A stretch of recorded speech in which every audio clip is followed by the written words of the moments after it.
Is ecoeducation just one subject in a student's busy day, or is it an entire worldview?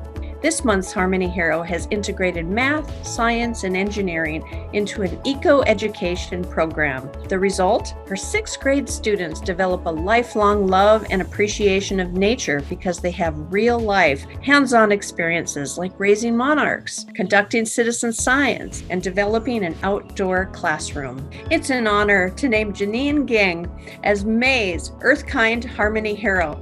Janine will share what she's discovered over 25 years as an eco-educator in the classroom.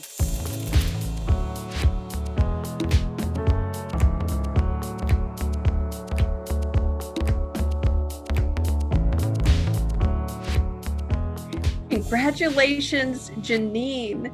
We are so excited that you are May's Harmony Hero. Well, I am all in a flutter to be here with you, Carrie. Thank you so much. Can you start by telling us a little bit about what you're doing with your eco-education program? So I started a Courtyard Classroom at our middle school. We had a beautiful space that we had a pond in, but nothing else was happening there and nobody was using it. So I was able to receive some funding. I got some grants.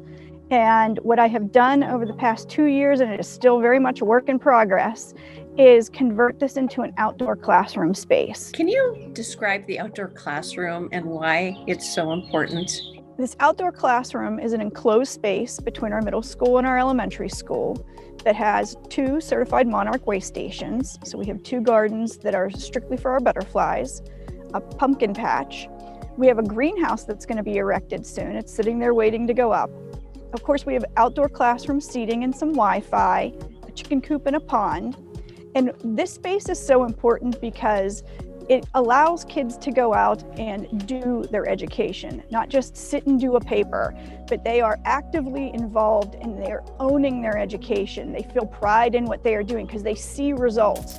Can you share a little bit with us about pest control, how you do pest control in the gardens? So since it's a school campus, we can't be spraying things around. Once I got students back, we raised ladybugs and praying mantises that we were able to take out into our garden space. They all just kind of thought we were getting class pets until we did our integrated pest management lesson. And they learned that this was actually a way that we could be controlling some of the aphids and the other bugs that are in our garden that we don't want there without spraying. And we talked a lot about how when you're spraying milkweeds, it is affecting our caterpillars, it is affecting our monarchs. And one of the things that I do as part of my citizen science is that I test the monarchs for the OE parasite. And I was able to analyze them under the microscope, and then they were able to see those microscope slides on the remote schooling. So they have seen what this is doing using pesticides and affecting our critters as they go along. Janine, could you share with us what's next?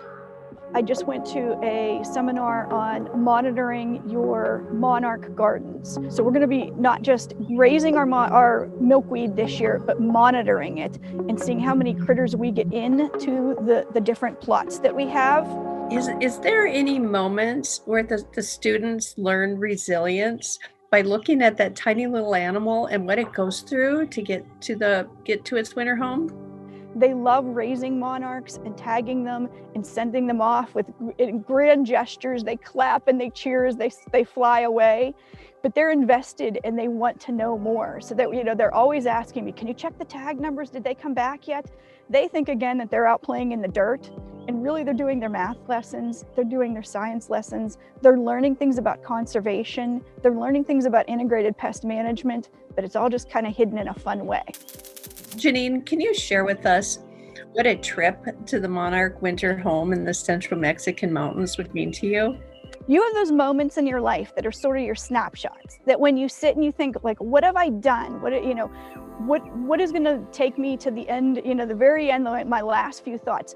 To me, that would be one of those moments, to be able to see millions of butterflies all at once and what they have gone through to get there. And on top of that, to be able to do this with a doctor who is an entomologist that can walk you through maybe some of the little nuances that you're missing because you're so overwhelmed by the whole experience. to be able to bring back that experience in my words, through my pictures, through my videos, and share it with students and folks who might not ever make it there.